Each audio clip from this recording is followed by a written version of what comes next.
ছোটবেলা থেকেই নাচের প্রতি অন্যরকম এক ভালোবাসা নিয়ে বড় হয় রিচা।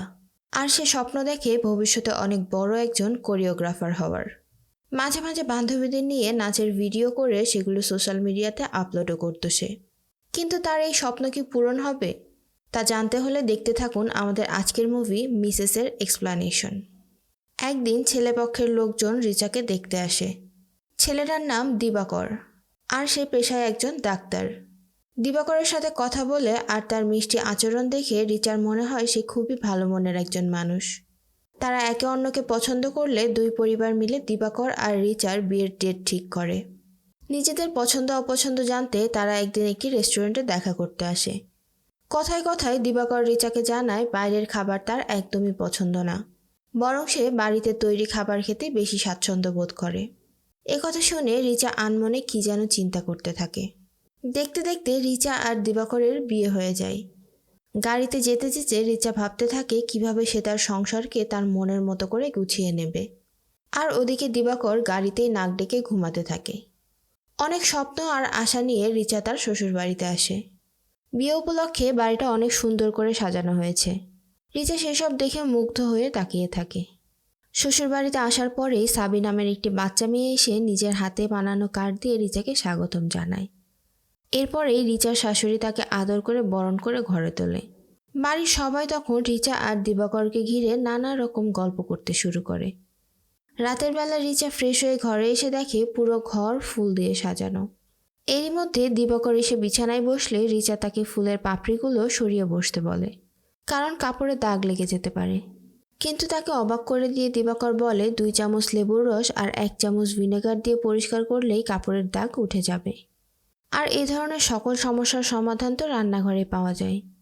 রান্নাঘর সম্পর্কে দিবাকরের এমন জ্ঞান দেখে রিচা বেশ অবাক হয়। এভাবেই দুজনে নানা রকম গল্প করতে করতে ঘুমিয়ে পড়ে।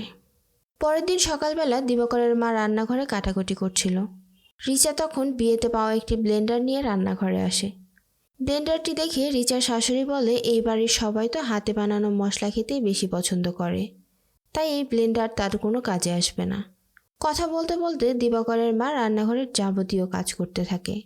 এমন সময় সাবি নামের সেই বাচ্চা মেয়েটি রিচার সাথে দেখা করতে আসে। রিচা রান্নাঘরের কাজ করতে করতে সাবির সাথে গল্প করে। রিচার শাশুড়ি বাইরে বসে শিলপাটায় ধনিয়া পাতার চাটনি বানাতে বসে, আর রিচা দিবাকরের জন্য চা বানাতে থাকে। রিচা দিবাকরকে 1 কাপ চা দিলে দিবাকর অন্য একটি কাপ নিয়ে তাকে সেখান থেকে অর্ধেক চা খেতে দেয়। দিবাকরকে এমন কেয়ারিং হতে দেখে রিচা বেশ খুশি হয়। দিবাকরও আয়েশ করে চা খায়। এর পরের দৃশ্যে আমরা দেখতে পাই বিয়ের পরে এই প্রথমবারের মতো রিচা দিবাকরকে নিয়ে তার বাপের বাড়িতে বেড়াতে আসে।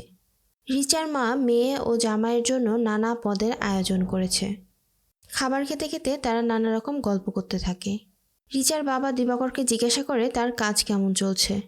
দিবাকর কিছু বলার আগে রিচা জানায় দিবাকর তার কাজের প্রতি এত বেশি ডেডিকেটেড যে সে সামান্য বিশ্রাম নেওয়ারও সময় পায় না।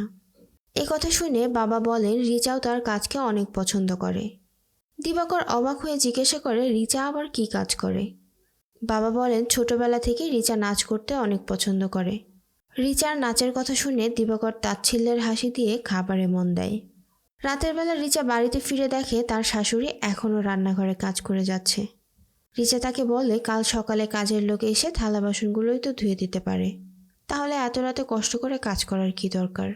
রিচার শাশুড়ি বলে রান্নাঘরের বাসি থালা বাসন রাখতে হয় না, তাই সে নিজেই ধুয়ে নিচ্ছে। একথা শুনে রিচা তার শাশুড়িকে সাহায্য করতে চায়, কিন্তু সারাদিন পর রিচা বাড়ি ফিরেছে জন্য তার শাশুড়ি তাকে ঘরে গিয়ে রেস্ট নিতে বলে। রিচাও অনেক বেশি ক্লান্ত থাকায় সে আর কথা না বাড়িয়ে ঘরে চলে যায়। রাতে ঘুমানোর আগে দিবাকর রিচার কাছে আসলে রিচা বলে সে অনেক ক্লান্ত, তাই সে ঘুমাতে চায়।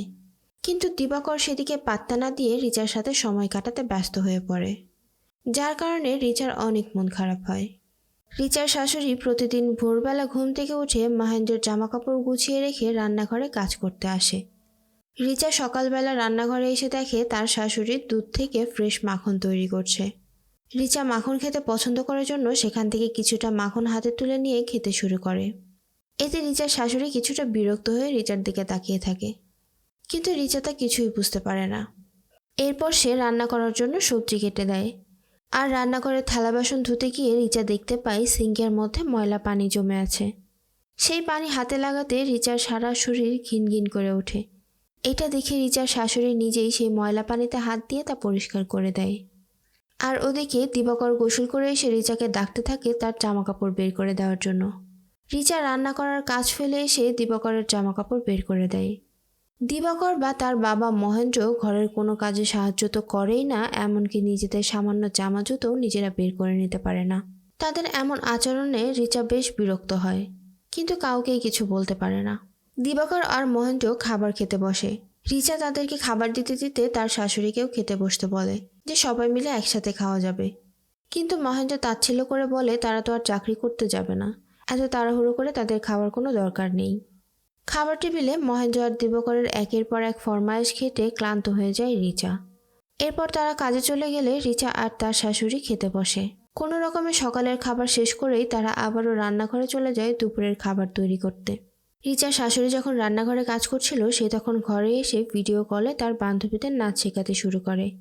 রিচার বান্ধবীরা তাকে তাড়াতাড়ি স্টুডিওতে ফিরতে বলে, কারণ সামনেই তাদের একটি নাচের প্রোগ্রাম ছিল, যার কারণে তাদের অনেক প্র্যাকটিস করতে হবে। রিচা বলে বাড়ির সবার অনুমতি নিয়ে সে খুব তাড়াতাড়ি স্টুডিওতে ফিরবে। এরপর রিচা রান্নাঘরে এসে দেখে তার শাশুড়ি তার একমাত্র মেয়ের সাথে ভিডিও কলে কথা বলছে।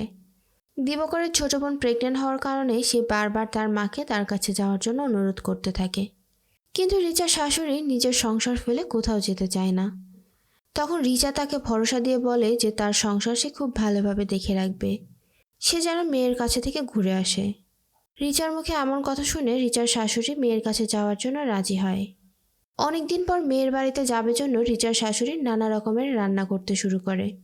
সাবি ও তার মা এসেছে রান্নাবান্নার কাজে সাহায্য করার জন্য। সব কাজ শেষ করে রিচা তার শাশুড়ির ব্যাগ গুছিয়ে দেয়। বাড়ি থেকে বের হওয়ার আগে রিচার শাশুড়ি রিচাকে সংসারের সব কাজ বুঝিয়ে দিয়ে যায়। এরপর থেকে রিচা তার শাশুড়ির কথা মতো তার সংসারের সব কাজ করতে শুরু করে। পরের দিন রিচা ভোর 6টায় ঘুম থেকে উঠে মাহেন্দ্রের জন্য চা বানিয়ে তার ঘরে নিয়ে যায়, কিন্তু সে বলে সে তো আগে ওষুধ খায়, তারপরে চা। রিচা চা রেখে ওষুধ বানিয়ে দেয়। এরপর সে রান্নাঘরে এসে সকালের জন্য রান্না করতে শুরু করে।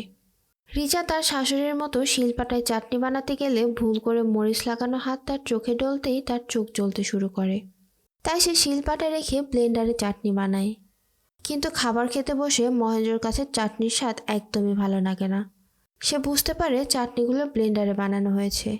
তাই সে বিরক্ত হয়ে রিচাকে বলে কাল থেকে যেন এভাবে চাটনি না বানায়। রিচাও মন খারাপ করে রান্নাঘরে এসে থালা বাসন ধুতে থাকে। সেই সময় দিবাকর রিচাকে বাই বলতে আসলে রিচা বলে আমার শরীর থেকে তো অনেক বাজে গন্ধ আসছে, কিন্তু দিবাকর বলে মেয়েদের জন্য এটাই সব থেকে সুন্দর গন্ধ। এই বলে দিবাকর চলে গেলে রিচা তার দিকে অবাক হয়ে তাকিয়ে থাকে। রান্নাঘরের কাজ শেষ করার পরে রিচা তার পুরনো দিনের নাচের ভিডিওগুলো দেখতে দেখতে নাচতে শুরু করে। এমন সময় মহেন্দ্র বাড়িতে ফিরে রিচাকে ডাকতে থাকে, কিন্তু কানে হেডফোন থাকার কারণে রিচা কিছুই শুনতে পায় না। তাকে খুঁজতে খুঁজতে রান্নাঘরে এসে মহেন্দ্র রিচাকে নাচতে দেখে কিছুটা বিরক্ত হয়। রিচাও হঠাৎ মহেন্দ্রকে দেখে কিছুটা লজ্জিত হয়। দুপুরে রিচা মহেন্দ্রের জন্য দম বিরিয়ানি রান্না করে তাকে খেতে দেয়, কিন্তু মহেন্দ্রের কাছে রিচার বানানো খাবার একদমই পছন্দ হয় না। রিচা এত কষ্ট করে এই সংসারের জন্য কাজ করে যাচ্ছে, কিন্তু কেউ তার কোনো প্রশংসাই করছে না, বরং সবাই তার খুঁত ধরতেই বেশি ব্যস্ত। রিচা রাতের বেলা রান্নাঘরে থালা বাসন ধুতে গিয়ে দেখে আবারও বেসিনে পানি জমে আছে। সে তখন অনেক কষ্ট করে নিজের হাত দিয়ে সেই নোংরা পানি পরিষ্কার করে। পরের দিন কাজ করার সময় রিচাকে তার বান্ধবী ফোন করে জানায় সে অনেক বড় একটি প্রোগ্রামে ডান্স পারফর্ম করার সুযোগ পেয়েছে। এটা শুনে তো রিচা অনেক খুশি হয়, আবার সেই সাথে মন খারাপও করে, কারণ একসময় রিচাই তার বান্ধবীকে জোর করে নাচ শিখিয়েছিল। কিন্তু বিয়ের পরে আজ সে নিজেই নিজের স্বপ্ন পূরণ করার কোনো সুযোগ পাচ্ছে না।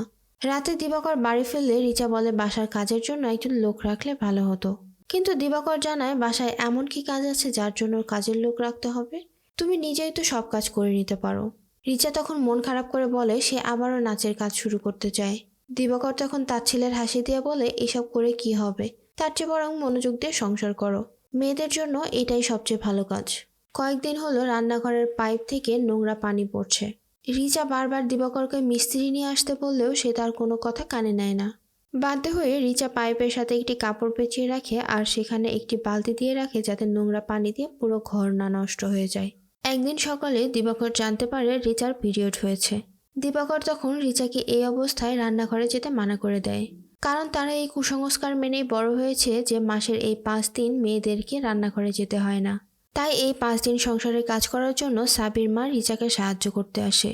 কয়েকদিনের জন্য সংসারের কাজ থেকে মুক্তি পেয়ে রিচাও তার অবসর সময়গুলো উপভোগ করতে থাকে। রিচা অনেক সাহস নিয়ে একটি স্কুলে নাচের টিচার হিসেবে অ্যাপ্লাই করে। দুপুরবেলা খাবার টেবিলে রিচা সবাইকে তার জব ইন্টারভিউর ব্যাপারে বলে, কিন্তু দিবাকর আর মহেন্দ্র তাকে এসব করতে মানা করে দেয়। রিচার এতে ভীষণ মন খারাপ হলেও সে কাউকেই কিছু বলতে পারে না। রাতের বেলা দিবাকরের চাচাতো ভাই টুর্নু বেড়াতে আসলে রিচা তাদের জন্য চা বানিয়ে আনে, কিন্তু তারা চা না খেয়ে ড্রিঙ্কস করতে শুরু করে। এরপরে আবার টুর্নু সবাইকে বলে সে আজকে সবার জন্য মাটন রান্না করবে। রিচা জানায় রাতের খাবার তো রান্না হয়ে গেছে, কিন্তু তার কথা কেউ কানেই নেয় না। রাতে খাবার শেষে রিচা রান্নাঘরে এসে দেখে টুন্নু আর দিবাকর রান্না করতে গিয়ে পুরো রান্নাঘর এলোমেলো করে ফেলেছে। রিচা সবকিছু গুছিয়ে ঘুমাতে যায়। এরপরের দৃশ্যে আমরা দেখতে পাই রিচা দিবাকরকে নিয়ে তার বান্ধবী নেহার বাড়িতে বেড়াতে আসে। সেখানে খাওয়া দাওয়া শেষে নেহার হাজব্যান্ড তাদের এঁটো প্লেট তুলে নিয়ে যায়। এটা দেখে দিবাকর রিচার প্লেট তুলতে গেলে রিচা তখন বলে বসে, বাড়িতে তো কোনো কাজেই সাহায্য করো না, খেয়ে দিয়ে কাজে যাও, আবার কাজ থেকে ফিরে ঘুমিয়ে পড়ো। তবে এখানে কেন সাহায্য করতে চাইছো? আর বাড়িতে সাহায্য করবে বা কিভাবে? সেখানে তো ফ্রিতে কাজ করার জন্য আমি আছি। রিচা হাসতে হাসতে কথাগুলো বললেও দিবাকরের খুব গায়ে লাগে। বাড়িতে ফিরে দিবাকর রাগ করে ঘুমিয়ে পড়ে। রিচা অনেক চেষ্টা করেও দিবাকরের রাগ ভাঙাতে পারে না।